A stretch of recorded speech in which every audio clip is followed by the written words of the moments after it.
Today we'll talk about how can you enable light mode on your Tumblr app. We're going to figure out this solution or know how you can do that on your app. So all you have to do, so you just go above this, you click here in this sign down here. So you just click on it.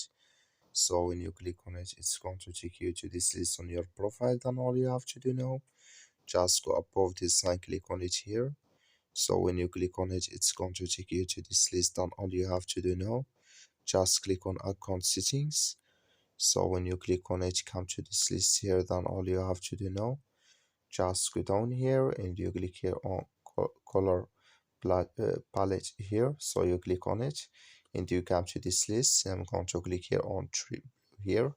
So when you just click on it, then it's going to change with you here to light mode like you see now here on your Tumblr app. That's all you have to do. Thank you for watching. Don't forget to support us by liking, subscribe.